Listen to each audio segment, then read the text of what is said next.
One of the biggest topics of discussion in the anime community is how well written some characters are and some anime are. Well, in today's video, I'm going to be looking at the top 50 best well-written characters in Animanga that I have seen. That is my disclaimer. If a character is missing on here that you think is absolutely like superbly written, I probably haven't seen it. Okay, just being honest with you, I don't include stuff I haven't seen because, for example, we'll talk like for Berserk. I haven't seen Berserk. I know Guts is pretty good. I know he's a pretty good character, but I don't know enough to accurately rank him. So, yeah, keep that in mind. Obviously, this is my opinion as well. If you disagree, that's totally fine. Let me know who you guys think are the best written characters in Animanga. Let's get straight into it. First, we're going to start with our honorable mentions here. I will give them a little bit of a description, but not go into too much detail. These are in no particular order. We have Rin Okumura. I haven't watched the show in a very long time, so I had a hard time placing him somewhere. Dio Brando. I think Dio kind of sets the rolling stones for all of JoJo's. Roy Mustang, I think, is an incredibly powerful character, but I do think lacks a lot of variety in his character, as the show is pretty short and he is kind of on a one-track mind most of the time. Next, we have Twice from My Hero. I think definitely the best written villain from My Hero. Then we have Dean Occam from The God of High School. I mean, dude is just so lively and honestly goes through so much in such a short little amount of time. Next up is Arthur Boyle, very similar to Dean, super energetic, kind of stupid, a very simple character but yet very in-depth. Then we have Yami Tsukihiro from Black Clover. Mysterious character, has a lot going for him, and overall just a very cool character. Then we have Jolene Cujo. I mean, one of the best written Joestars in my opinion. She shows the most humanity out of any Joestar in my opinion. She is phenomenal.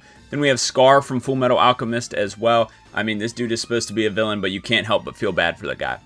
54, we have Kurapika. I think Kurapika's journey in Hunter x Hunter is fantastic. Sorry, I'm giving you guys numbers, but they're in no particular order. Besides the point. Next, we have Garo from One Punch Man. I think genuinely, by far and away, the best written character in One Punch Man, not even close. Then we have Ichiro Miyata from Hajime no Ippo. I mean, dude is just phenomenal, incredible, love him. And then lastly, you know, as much as people want to call him a bum, we have Megumi Fushiguro, one of the best written characters, if not the best, in Jujutsu Kaisen. It is just unfortunate the way he gets done by the author. Now we can get started with our top 50 here. Number 50 may surprise people, but I have Ikichi Onizuka. This dude is incredibly well written. Even though it is a comedy for the most part, there's a lot of real moments in this show as well. I've read some of the manga too, excuse me, but he's genuinely a really good character. If you guys want to be really good people, I guess, make sure to hit the subscribe button, man. I upload anime videos 3 times a week, so there's something here for you all to enjoy. We won't stick on Onizuka for a while, but trust me, definitely underrated in his writing. At 49, we have the only fairy tale character here, which is Jalal Fernandez. I mean, this dude is so incredibly impactful. If you took just Jalal and put him in any other anime, he would still be incredibly successful. I mean, dude seriously is an amazing character. Genuinely carries fairy tale every time he's on the screen. Next up, at 48, we have Motoko Kusanagi. She is phenomenal. And I'm talking about the 1995 movie. I did buy the manga. I haven't started reading it yet, but I'm not familiar with any other version of her. But the 1995 version is genuinely incredible. She is a phenomenal character. At 47, we have Simon from Gurren Lagann. Now, this may be a little low for some people, and I do want to say that, you know, I guess famously dropped Gurren Lagann because I'm not a big fan of mechs, so I ended up not enjoying it as much. But Simon's still a phenomenal character. Or Simone, I can't remember it's been so long since I watched it. But genuinely super amazing character. Next up at 46, this may be a hot take to some people, but I have Sosuke Aizen. I think a lot of people may have him higher, but the reason I have him lower is because I do think he gets overrated in a lot of senses when it comes to his writing and stuff like that, because Aizen is by far and away the best written character in all of Bleach. Like, it's honestly not close. He is easily number 1. There's nobody really close to him. And the problem with it is a lot of things that make him so well written rely on the fact that a lot of the other characters kind of suck. Like, the reason Aizen's plan is so grand and ends up working because he's so smart is because there's only one person who, like, could even rival him in a sense, with that being Kisuke. And the fact that Kisuke's boss is a literal moron. I mean, it's so incredibly easy for Aizen to look so smart and look so powerful because he's dealing with a bunch of idiots, if we're being honest. Like, the powerful people, the people with the most power are stupid, and then the people that are smart, they have a lot of power, like Kisuke, Yoruichi, but it's super easy for Aizen to take them out of the picture because the people above them are idiots. So although I think Aizen is a great character and obviously one of the 50 best written characters that I've seen, I do think he definitely gets overrated because the people around him are just so much worse than him that, like, people think, oh, he's so grand and so good. And he is. He's top 50, but I think people would have him higher, and I just disagree. I think it's hard to say so when he is by far and away the only one competing for it. Next up, above him at 45, we have Ken Kaneki. Now, I just started reading Tokyo Ghoul, and honestly, it's phenomenal. Ken Kaneki is seriously a super relatable character, and honestly, like, everything he does makes sense. Like, I love Ken Kaneki's story, just super incredible to go through. Like I said, I did just start Tokyo Ghoul, so I can't give too much thought on it, but I do think he is great. Then at 44, we have from Steel Ball Run, Funny Valentine. I think the reason why Funny Valentine is so good from JoJo's is because he's not necessarily a bad guy. Now, people will bring up the one thing he did, but hey, he didn't know, man. So anyway, that's besides the point. Funny Valentine, you know, I feel like in general, he's typically a good guy. I mean, all he wants to do is genuinely help his country. Well, I shouldn't say a good guy, but he's not a villain. Like, people portray him as a villain. He's just an antagonist. He's not necessarily a good guy, but not necessarily a bad guy either. And I think he's a very complex villain for JoJo's, probably the most complex one we've ever had. Then at 43, we have Dimple from Mob Psycho 100. I mean, this dude goes from straight up bona fide villain to being such a nice guy to kind of a villain again, and then being like the greatest guy ever. I mean, dude is a roller coaster of personality, and it is so much fun to watch him grow. Dimple is phenomenal. Next at 42, we have Decim. Decim, although only from a 12-episode anime, he is the definition of humanity. Like, he really is super well written when it comes to the humanity aspect. I mean, if you watch Death Parade, like, it reminds you what it means to be human, and Decim is the main part of that. I mean, it is really phenomenal. Next at 41, this is another show I famously dropped because I don't like Titans. We have Eren Yeager. I mean, Eren Yeager is a phenomenal character. I like Eren a lot. He's not my favorite character in it, but he's probably the best written character in it. And I like Eren Yeager. He's super cool. And, you know, unfortunately, the show just isn't really for me, but I do like Eren a lot. So having him at 41, I think makes a lot of sense. People do like him. If you'd have him higher, I get it, but I was not able to get through the show. I just was not a big fan of the Titans. Next at 40, from Fate, we have Kiritsugu Emiya from Fate Zero. I mean, this dude is super well written.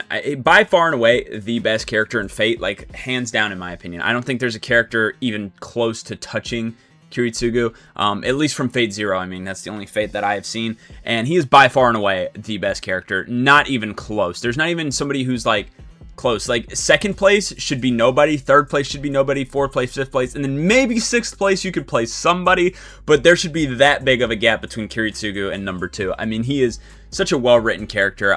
His struggles and the fact that he has lost a lot of himself, but yet continues to find it in ways that honestly you wouldn't expect. So I think that's why he's so phenomenal. Next up, at 39, this character is very similar to the one ahead of him, but we'll get to that. But at 39, we have Katsuki Bakugo, the only character from My Hero making the list. Whenever they did the fan voting for Katsuki Bakugo, or not for Bakugo, but for My Hero, sorry, Bakugo won it by a landslide. You know how rare it is for the main character not to win? It's pretty rare, and I think it kind of just shows how great Bakugo is, that he is so well written that people are willing to look past. He's not even the main character, and he is still by far the best character in the show. He has the most growth out of any character in the show. Even, like, you know, people want to say Deku had a lot of growth. He really doesn't that much. He's always wanted to be a hero and has always been a crybaby, and he remains both throughout the entire series.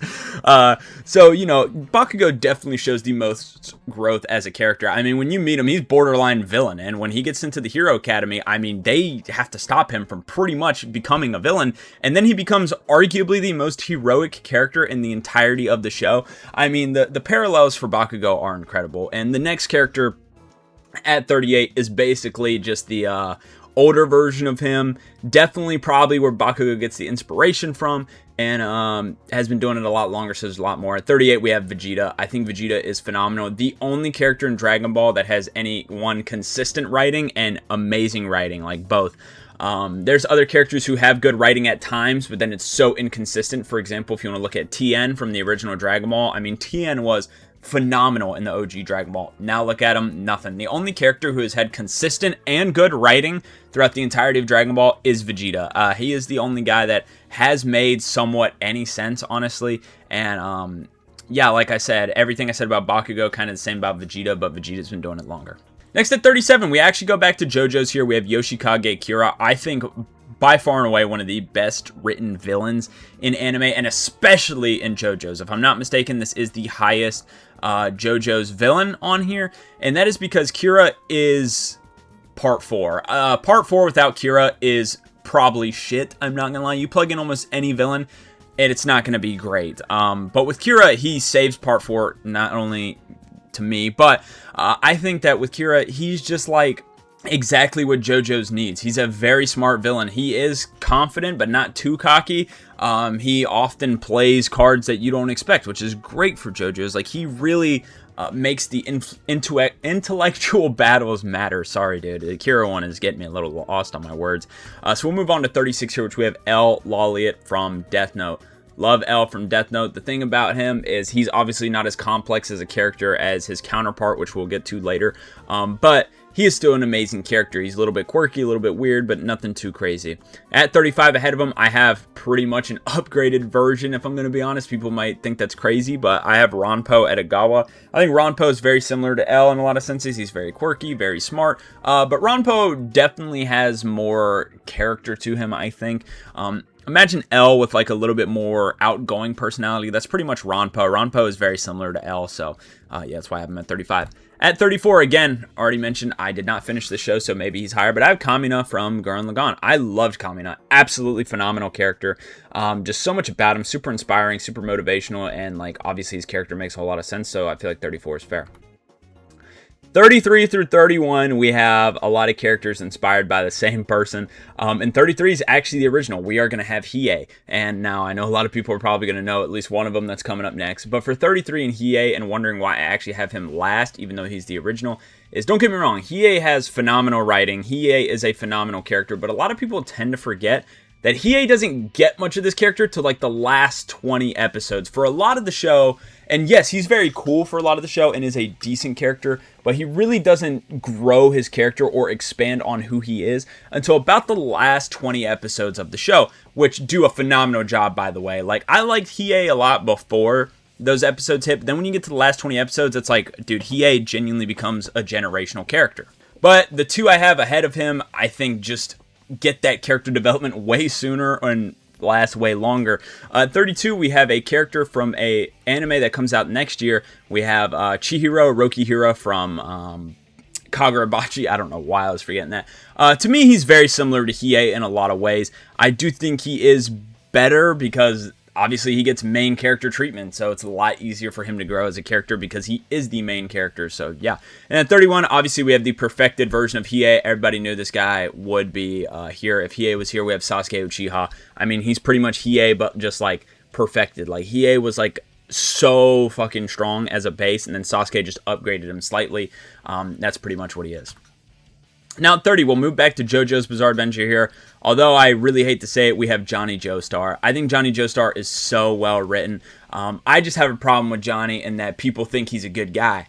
He's not a good guy. He's a piece of shit, okay? But he is a phenomenal character still. But that's my only gripe with him is people act like Johnny's a good dude. He's not a good dude, all right? He's a selfish piece of shit through and through. So, yeah, Johnny, phenomenal character, but I hate the glaze he gets because he's not a good guy. At 29, we have Yu Mira from Niigata High School. Genuinely one of the best written female characters in anime, in my opinion. God, dude, I'm not talking today. I can't do it. I don't know why. I'm just super unfocused. But anyway, Yu Mira goes through it all. I mean, she has a phase where she's even a villain at one point in the story. Like, she genuinely goes through it all.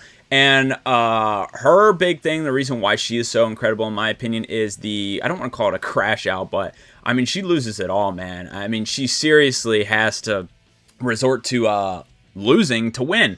And people think that's crazy. You know, I don't want to spoil too much, but there comes to a situation in the story where the only way that she can protect people is if she gives up her soul, pretty much. So like she literally gave away her entire life to protect people, which eventually turned her into a villain, obviously. And then coming out from that is like almost impossible. And obviously, you know, she's a good guy, so things happen. But yeah, phenomenal character. At 28, we have Gesicht from Pluto. I mean, this dude, he's supposed to be like a android or AI or whatever, and man, I don't think you could get somebody to care about like robotic shit less than me, but Gesicht did the complete opposite. I mean, I cried a lot for a lot of the Gesicht moments. I mean, this dude, for being a robot, and although he felt like a robot, he felt so human as well. I mean, Gesicht is just an incredible character. If you've never seen Pluto, I highly recommend.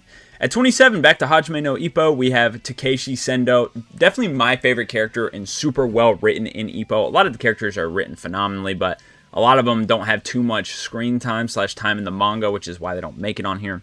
But for Sendo, for me, I always thought he was a little bit more relatable Ippo to me. Like, he doesn't have as much as Ippo, obviously, because he's not the main character. But to me, he was never, like, Ippo was a loser, you know? Ippo got into boxing because he didn't have a place where he belonged. Sendo wasn't really the same. He wasn't a loser. People respected him. People liked him. So I just thought he, like, you know, a little bit more relatable to maybe somebody like me, because I don't feel like a loser. I mean, I have a lot of friends. I get along with people. People respect me. So, yeah, I feel like Sendo is a lot more relatable to me, but obviously not on the screen as much. At 26, from pretty much dark version of Ippo from Holy Land, we have Yu Kamishiro. I mean, this dude, he is really well written, but man, he's got a horrible life. And although things do slightly get better, as soon as they get better, they just go back to being worse. I just feel really bad for the guy, but man, he's basically the dark version of Ippo. Now I'll move on to 25. Back to Yu Yu Hakusho, we have Yusuke Urameshi. And Yusuke, to me, is so phenomenally well written. And this is what's crazy to me, is that Yu Yu Hakusho is one of the oldest anime out there. And it still, to this day, holds up as one of the best pieces of media we have in this space. And Yusuke, to me, I think the big reason why he goes so high is because he does something that still to this day most characters never go through. And that's losing his reason.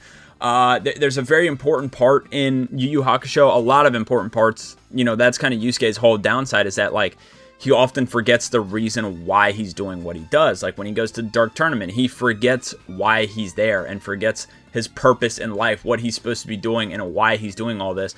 And so honestly, his journey is just a lot more relatable than a lot of other people's, because what he does in the show is learn what it is he's supposed to be doing. And that's something a lot of characters don't. A lot of characters kind of have the one-track mind. Like, for example, we'll talk about Naruto. I mean, Naruto just wants to be the Hokage the whole time. He wants to be a good guy the whole time. He never has a moment where he's like, oh, maybe what I'm doing isn't right, or why am I doing this? You know, like, he doesn't really have those moments. A lot of main characters don't, and Yusuke does, and it honestly feels amazing. Next, at 24, back to the God of High School, we have Jin Mori. Now, Jin Mori is a little bit of a cheat code, because I'm also counting, I think it's not Dan Mori, because that's still Jin Mori. What's the other one? Mori Hugh. I'm still counting him as well. In Jin Mori, and Dan Mori obviously counts as well. So Jin Mori has 3 characters pretty much packed in the one, and they're all phenomenal. His growth throughout the entirety of the show is amazing. For a guy who is literally regarded as the strongest person in the universe, he faces more struggle than maybe anybody else in the entirety of the story, which to me is incredible. That's something that I feel like in like Dragon Ball, One Punch, and stuff like that, where the main character is often overpowered, they don't face nearly as much struggle, where Jin Mori arguably faces the most struggle out of any character in the entirety of the God of High School. He faces the most struggle, and he's the most powerful guy in existence. He could beat everybody. Like, he's literally the most powerful person to exist, and he still has the most struggle. So it's just super incredible, and it all works, and it all makes so much sense. So it's honestly amazing. Next, at 23, we are back to Yu Yu Hakusho. I told you, this show is amazing. We have Toguro. Really kind of was honestly the first real villain in anime, at least that I can think of, because this was what, 1992. He was the first real villain I can think of that was not totally a bad guy. Like, I feel like a lot of the other villains up to this point, I don't know if Dragon Ball Z had started yet at this point. I believe it did. Maybe you had Frieza. Maybe Dragon Ball Z was finished at this point. I really don't know. But even then, all the Dragon Ball villains, which was the only other really big anime at this time, they were all just kind of evil. Toguro was really the first villain in anime, to my knowledge, that showed that being a villain didn't make you a bad guy. Being the antagonist doesn't mean you're a terrible person. And Toguro really showed that. He also kind of showed, like, how tragedy shapes people, molds people. He's also one of the first villains to have a real backstory for the most part. Again, the only anime it was really competing with was Dragon Ball at the time, and a lot of these characters didn't have backstories. Frieza was just evil. Cell was just evil. Boo was just evil. You get what I'm saying? So Toguro was really the first villain to do a lot of things for villains in the anime space. It was really the first guy to do it. We're sticking with Yu Yu Hakusho. This is the final one for Yu Yu. We have Kazuma Kuwabara. I mean, this dude is a human fighting against gods, fighting against death, fighting against ghosts, fighting against people that shouldn't even exist. And this guy's doing it. And the entire time while he's doing it, all he does is inspire. All he does is try his best. And he doesn't win every fight. I mean, he is well written. I mean, he's a human, dude. He's not going to win every fight. But I'll tell you what, he wins in something every single fight. Although he's not the strongest, and although he doesn't win it all the time, what he does, though, is create that opening. Like, when it was Yusuke versus Toguro, Yusuke doesn't win that without Kuwabara. He doesn't. And just super inspiring character and super awesome. Next up, at 21, we have Shigeo Kageyama, or Mob, from Mob Psycho. Obviously, Mob is an incredible character. This dude is super well written, super unique mechanic as well, in that his emotions provide a power boost, which is a little bit, unique, but at the same time, is that not how humans operate? Like, whenever we have enough, I mean, that's what a crash out is. People crash out. If they have too much anger in them, they get mad. Sometimes you get too much sadness in you and you start crying, right? I think Mob is just, honestly, a super, what's the word? Hyper-focused, I guess, version of how humans act. We all get emotionally overwhelmed at times, and Mob is like the perfect example of that. Then at 20, we have Meruem from Hunter x Hunter. I believe the highest for Hunter x Hunter, if I'm not mistaken.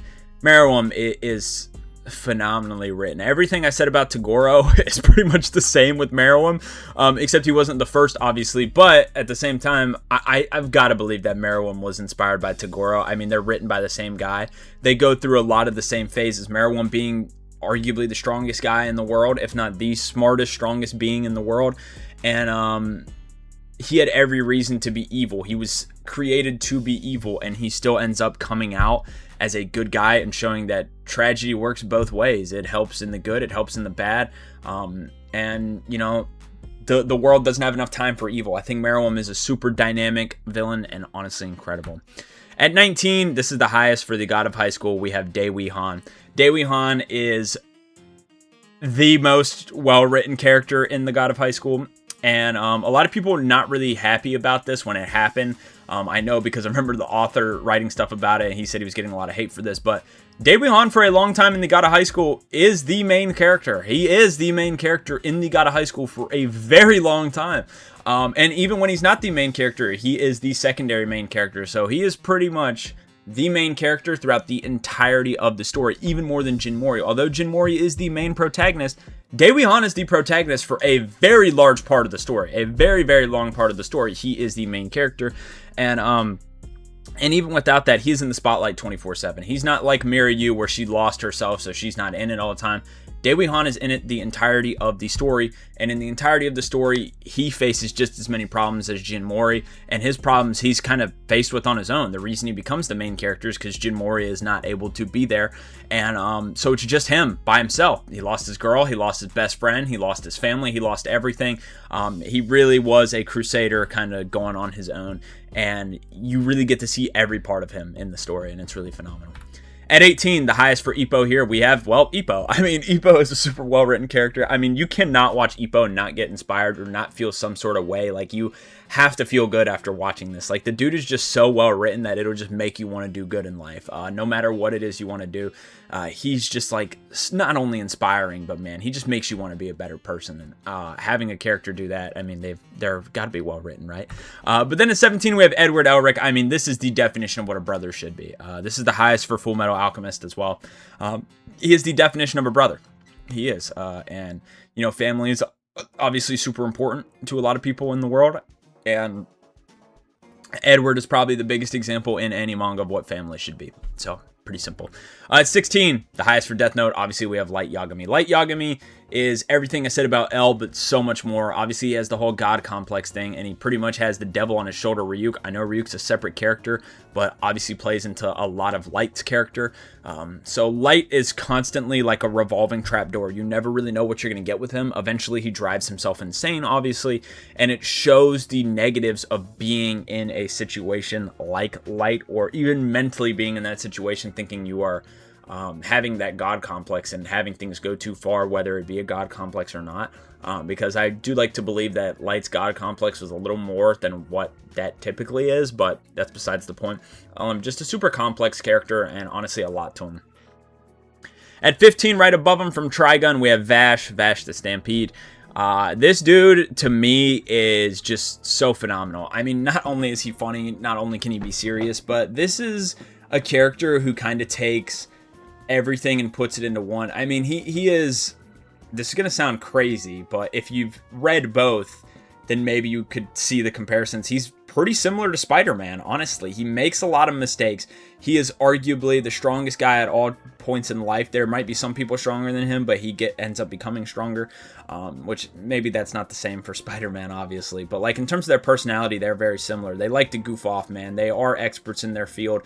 They lose. They don't win every single time. They are legends. They are made out to be bad guys when they are probably the most heroic people in the entirety of their worlds. Vash to me is just incredible. All the stuff he goes through, all the hardships, the fact that he is almost just a walking bomb and he can't really control himself at times. It's really inspiring to see how he takes all this and turns it into being the most heroic person like you could ever think of. So he's incredible. At 14, I believe this is the highest for JoJo's here. We have Gyro Zeppeli. They were cooking with crack when they made Gyro. I'm not gonna lie. This dude is by far and away the best written character in JoJo's. I mean, he is just phenomenal on all fronts. Like, I think it's impossible to not like Gyro. Everything he does is for a reason. And even the jokes he cracks are for a reason. I mean, this dude, down to his core, other than his stand, which still hasn't been explained, other than his stand, like, everything about this guy is just so obvious to read, and honestly, just such a phenomenal character. At 13, from Bungo Stray Dogs again, we have Fyodor Dostoevsky. Now, he would be higher if we got more about him, but obviously, you know, we're not sure if the Fyodor saga is over. At least I'm not. We got to wait for Season 6. I have no idea what's going on with Fyodor. Did he die? Did he not? No clue. But the thing with Fyodor is he is a villain that makes you think, which there are other villains in anime that do this, of course. But the thing with Fyodor that makes him so special, in my opinion, is the tactics. I don't think there is a villain as smart as Fyodor in any other anime. And they could say, you know how people, when they get to arguing about this stuff, they're like, oh, well, this person's said to be smarter, but nobody is shown to be as smart as Fyodor. I mean, this dude has made preparations and fail-safes. He's like on the level of Batman, in my opinion, if you want to talk about. He's like a villain version of Batman, to be honest. That's pretty much what Fyodor is. I mean, he is just incredibly smart, and the way he does things is... like, it's so unexpected. His character is always unexpected. Every time you see him on screen, it is something you wouldn't expect, which is just phenomenal writing, and all of it just, like, ties together so well. And at 12 here, this is going to shock a lot of people, I think, but I have Shinra Kusakabe. I think people tend to hate on Fire Force, which, for reasons unknown, every time you ask somebody why they don't like it, it's always some bullshit and never anything, like, of substance. And Shinra, to me, is phenomenal, dude. I mean, he is... as through and through, as well written as any other superhero you could possibly think of. He is a hero.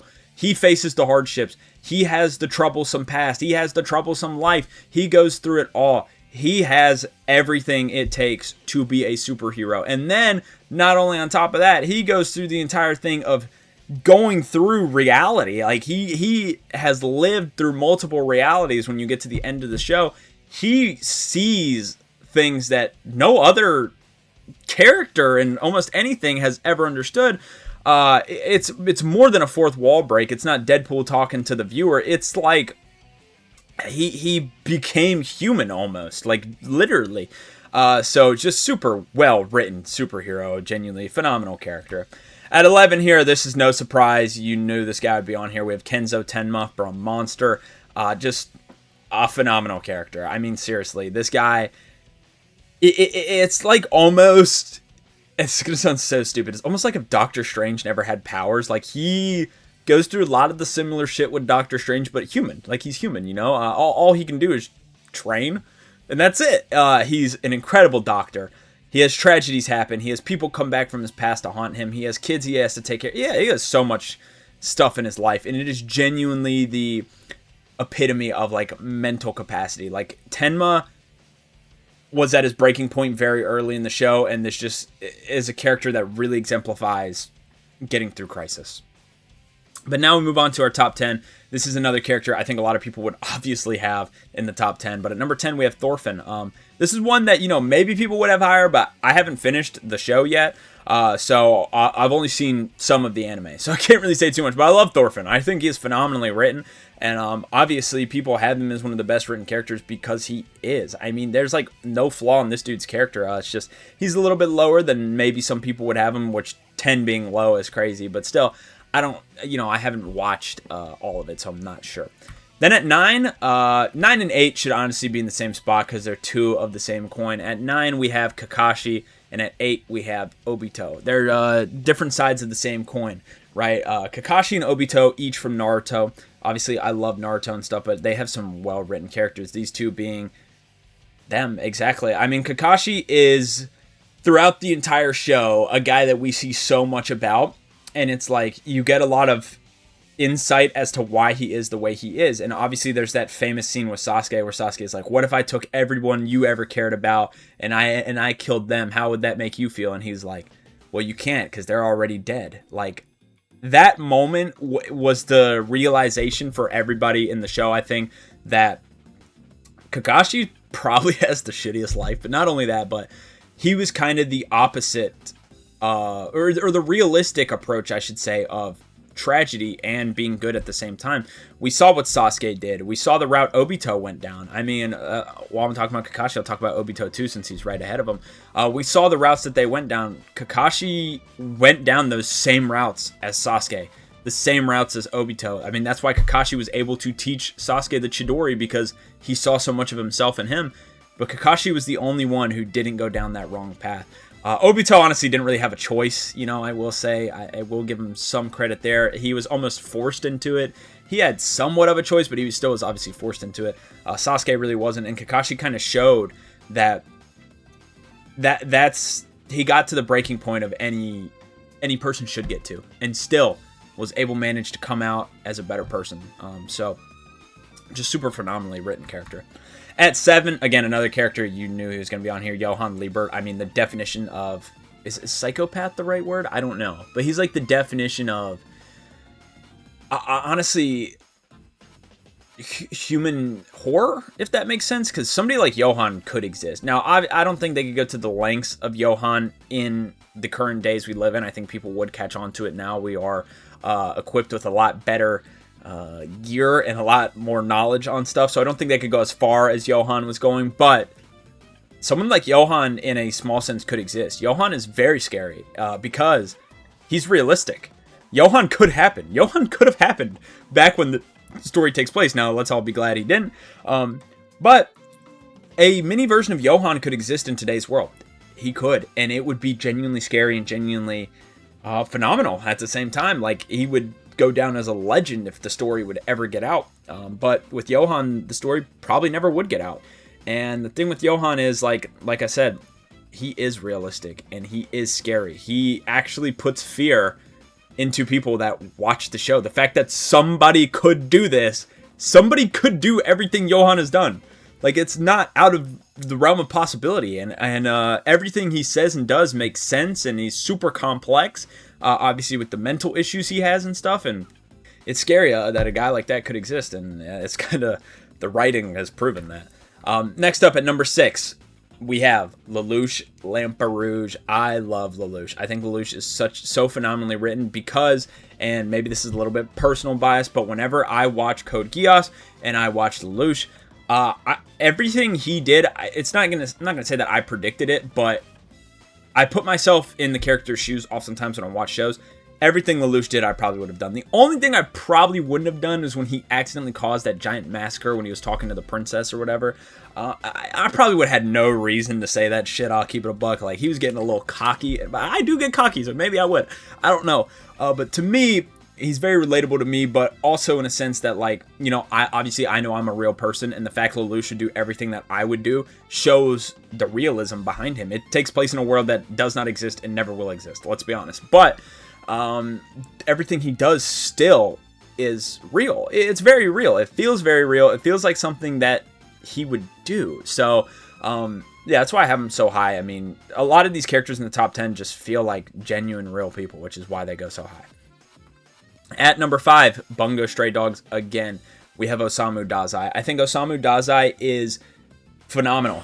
He is the best character in Bungo Stray Dogs, but the most important thing about Dazai is everything I said about Fyodor, amplify that. Everything I've said about everybody so far, you can kind of put it into Dazai. Dazai is another character who feels so real because he's not trapped to one thing. Fyodor, like I was talking about earlier, is one of the best villains. You know, he does a lot of the villainy? How do you say it? Yeah, villainy, I guess? Villainy? I don't know. He does a lot of the villain stuff incredibly well, but we haven't seen anything else about him. Dazai's done it all. He's been bad. He's been good. He's not a bad guy. He's not a good guy. He tries to do good.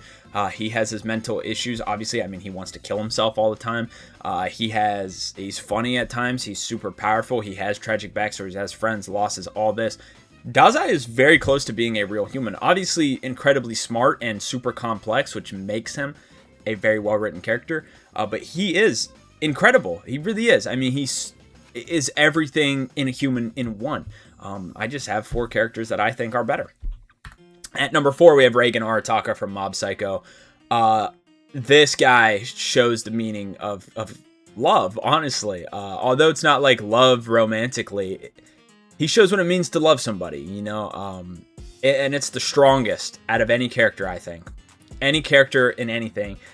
Which is why, to me, and, you know, this isn't to get off track here, that's why, like, I don't like romances, because there's not a single romance, there's not a single show, there's not a single real-life show, movie, anything like that can show what love really is compared to Reigen. I think Reigen, his love for helping people and his love for Mob, honestly, like, treating Mob like a son, it's second to none. You just won't see anybody who exemplifies the meaning of love more than Reigen Arataka. I mean, this dude is the definition of it. If there was one character to stick this word on, you would stick it on him, even though, you know, the show doesn't really have anything to do with love. But this guy, it's hard to talk about. Honestly, it gets me a little emotional, just like how much he actually cares for Mob.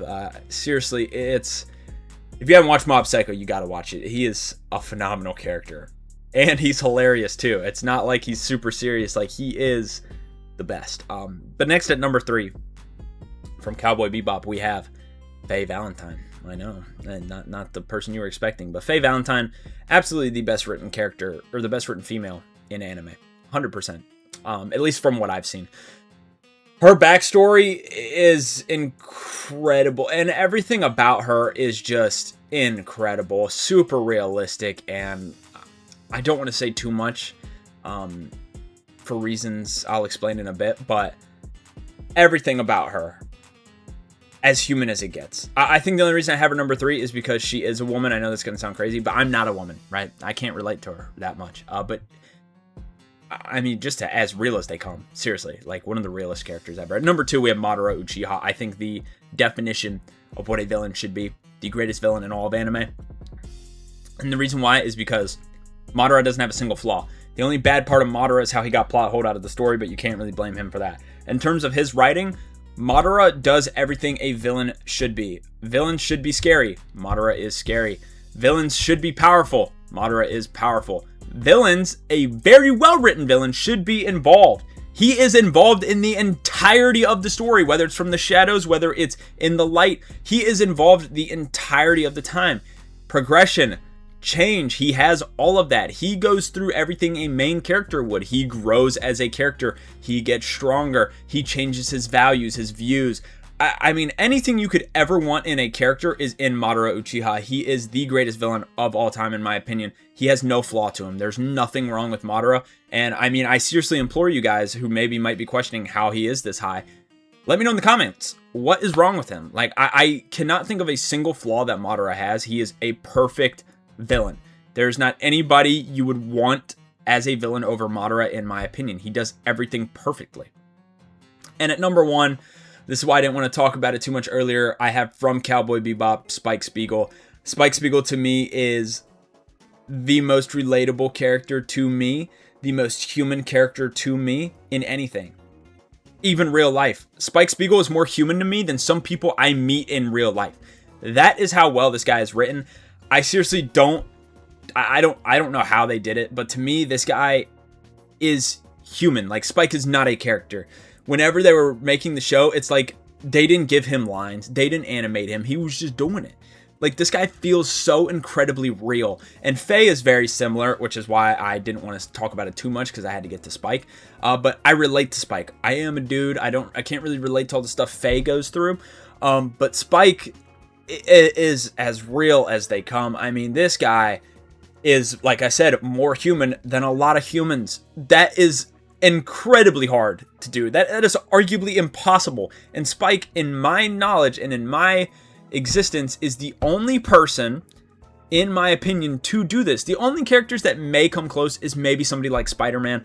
I mean, Spider-Man as well is incredibly human, especially when you get live-action Spider-Man. Now, I'm not saying live-action Spider-Man is written the best, but when you see live-action shows and stuff, you can often relate it to humans more than anything. Spike is, far and away, the only character I've seen in anything that is more human than actual humans. And that's why he goes number 1 for me. I mean, this guy, he has flaws, but he should have flaws. He is a human. He has flaws. He has moments of trouble. He has bad times. He has good times. He has everything. He has complex writing. He has the mental capacity. He goes through every single motion you would see a human go through. He does it all. He has it all. He is the most human, non-human character in anything. Hope you guys enjoyed this video. If you did, please make sure to leave a like and subscribe. Hope to see you guys in a future video.